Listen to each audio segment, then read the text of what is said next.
nos guste, yo creo que también hay una gran libertad en esa frase. Hacer simplemente lo que uno sabe que tiene que hacer y punto.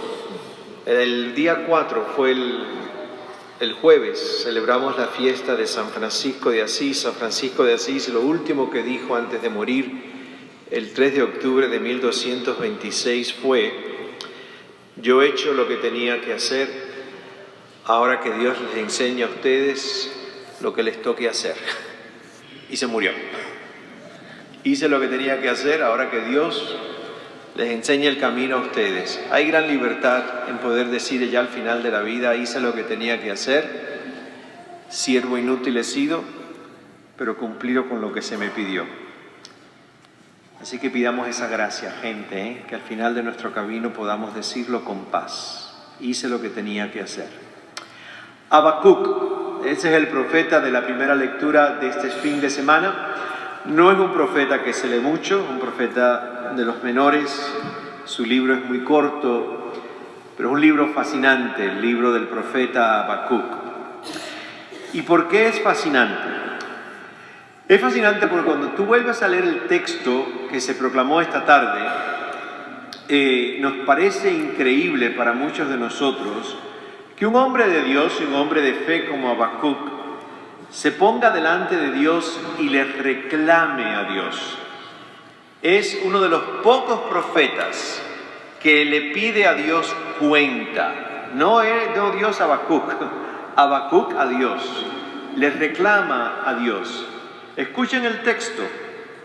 Habacuc está hablando con el Dios de Israel y le dice: ¿hasta cuándo? Es una pregunta fuerte a Dios. ¿Hasta cuándo? Y continúa diciendo: tú no me escuchas.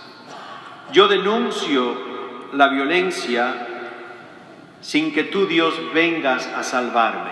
Yo pongo mi vida en riesgo y tú, Señor, no apareces por ningún lado. Continúa Habacuc y dice: ¿por qué te quedas mirando la opresión? O sea, miras lo que ocurre y no haces nada. Ante mí lo que hay es violencia, asaltos, rebeliones y desórdenes. Le dice Habacuc a Dios. Y tú lo único que haces es mirar. No haces nada. ¿Alguna vez tú le has hablado a Dios así? ¿Hasta cuándo? Yo tuve un momento en mi vida que le decía a Dios todos los días: ¿hasta cuándo? ¿Cuándo se termina este lío? ¿Y dónde estás? ¿Por qué no haces nada? ¿Hasta cuándo? Esta es la primera parte de la lectura de Habacuc, la parte de arriba. Y quizás a ti y a mí nos pueda parecer una falta de respeto por parte de Habacuc, incluso falta de fe, alguno puede que diga, lo puede considerar algo atrevido, colocarse delante de Dios y decirle: ¿hasta cuándo? No haces nada. Yo pongo mi vida en riesgo y tú lo único que haces es mirar lo que está pasando, no intervienes, no te metes, no me salvas, dice Habacuc. Pero en realidad no es ni osadía ni es falta de respeto, muchísimo menos es falta de fe. La oración de Habacuc, porque esto es una oración, acuérdense, cuando tú dialogas con Dios, lo que estás haciendo es ¿qué? Orando.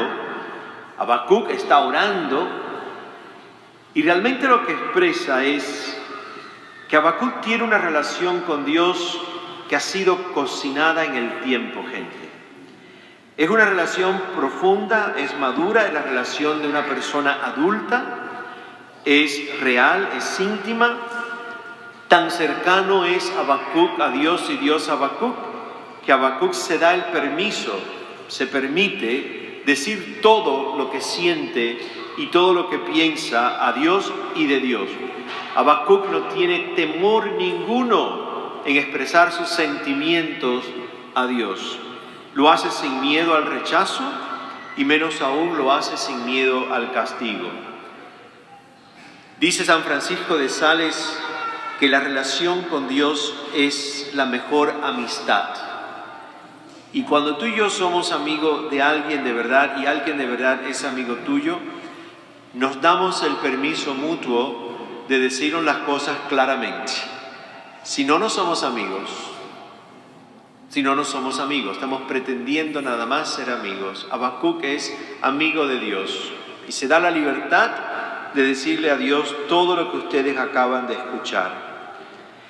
En el fondo, la oración de Habacuc es la oración de un hombre que cree. Cree que alguien está escuchando su oración. Cree que alguien recibe sus palabras. Cree que estas palabras tan fuertes que acabamos de escuchar no caen en el vacío. En la tradición bíblica, este tipo de oración y de reclamo se le conoce como el lamento. Y cuando tú miras el origen de la palabra lamento, viene del latín que significa un quejido. Por lo tanto, Habacuc hoy expresa la oración de alguien que se queja delante de Dios, que se lamenta delante de Dios porque ve el sufrimiento de su pueblo.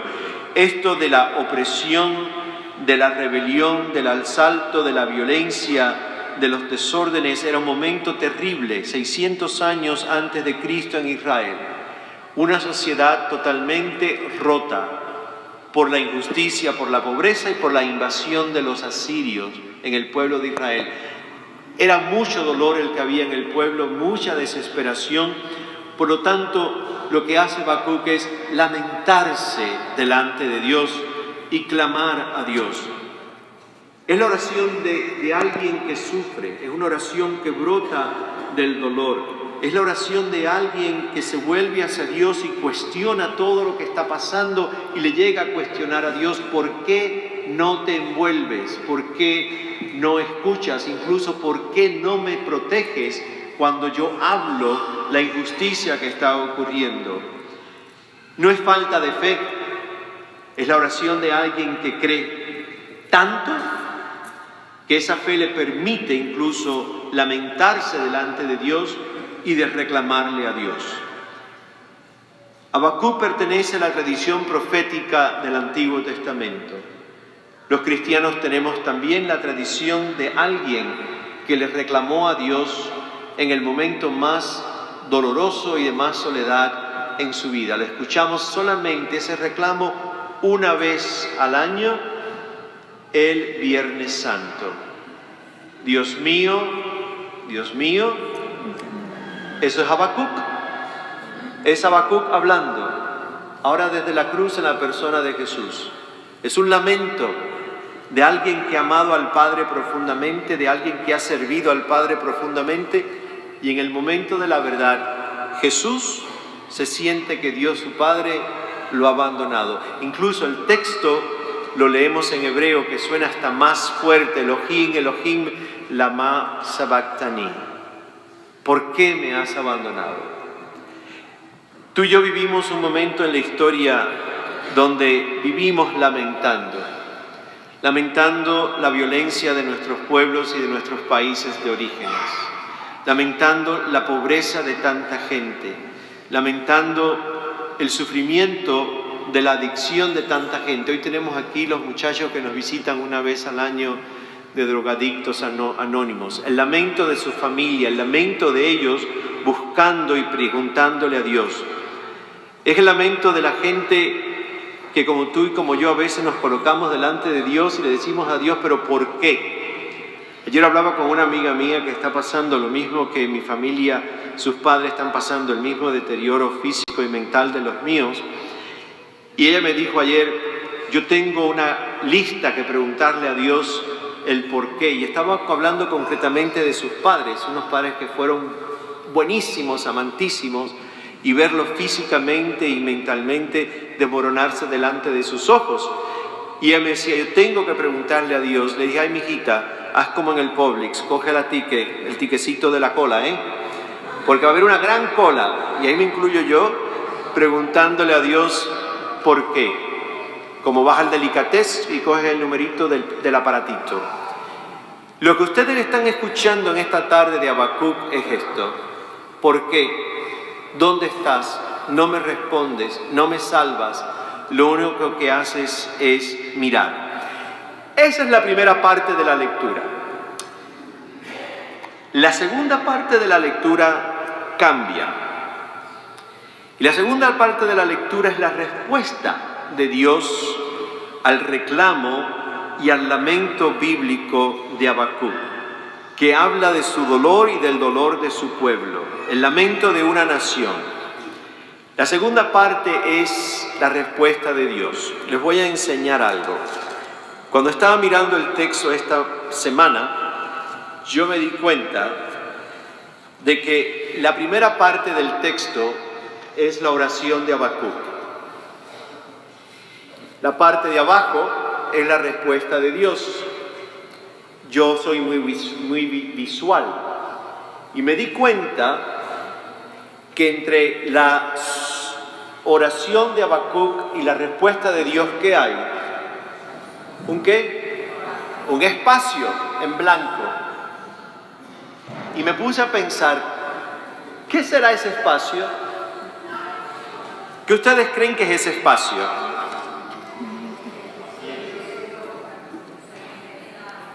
Yo le puse el nombre el silencio. Después de gritarle a Dios, ¿por qué? ¿Por qué no me escuchas?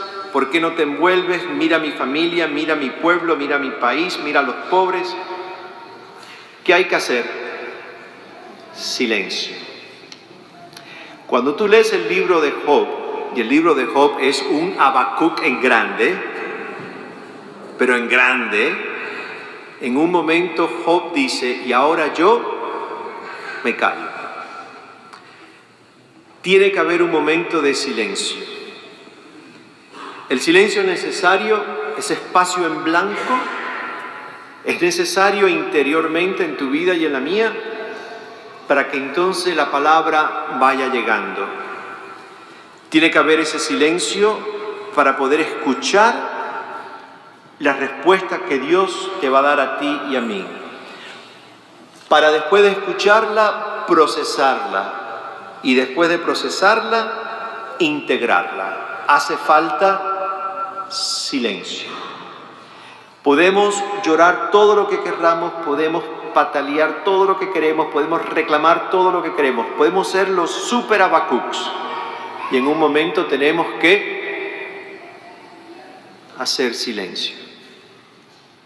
Y la palabra llega, la respuesta llega. Y escuchen la respuesta de Dios a Habacuc. Dios le dice, escribe lo que ves en el futuro, ponlo claro en tablillas, que se pueda leer de corrido. Lo que ves viene todavía lejos, no ha llegado, pero viene corriendo y no fallará. Si se tarda en llegar lo que ves, espéralo, llegará sin falta. Y termina diciendo Dios a Habacuc, el mal caerá, el bien triunfará. Tremenda respuesta, ¿eh? Escribe lo que ves, escríbelo clarito en tablillas, escríbelo de corrido. Se tarda, pero viene pronto, no fallará, espéralo, llegará sin falta, el mal caerá, el bien triunfará. Curioso la palabra o la frase leer de corrido. La traducción en inglés está mucho más clara de lo que quiso decir el texto original.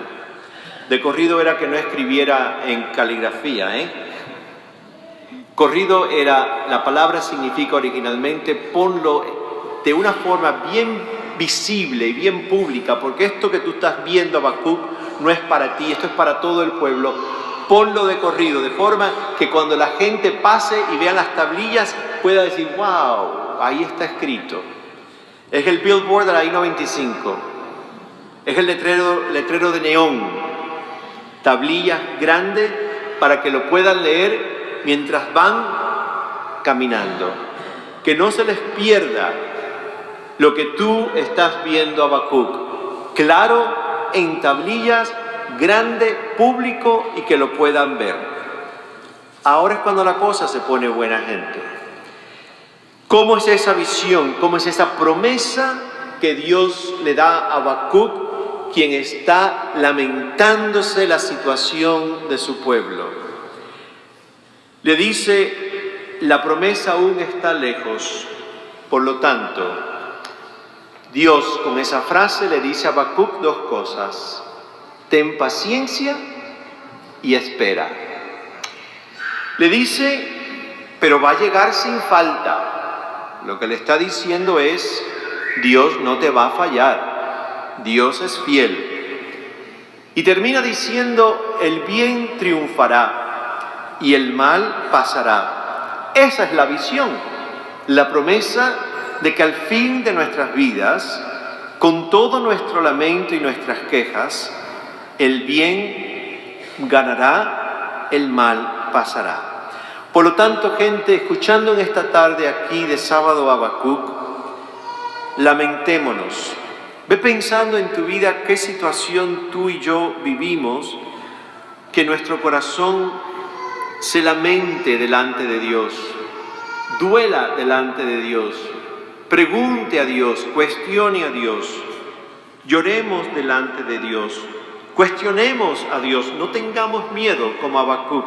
Piensa qué estás viviendo, qué angustia estás viviendo, que tu corazón y el mío es un corazón de lamento. Después haz silencio y deja que la respuesta llegue a ti y a mí. Y llegará entonces las palabras profundas y bellas de Dios. Ten paciencia, espera con confianza, Dios es fiel, el bien triunfará. Vamos a tomar un momento en silencio en esta tarde de sábado. El que quiera puede cerrar sus ojos, el que quiera no. Pero mira tu vida hoy en esta tarde, donde hay dolor, donde hay un lamento, incluso donde hay un reclamo a Dios. Y después haz silencio, después calla un poquito, Pedro, y deja que la respuesta llegue. Y la respuesta es siempre la misma con diferentes palabras. La respuesta es: confía, espera, que el bien triunfará.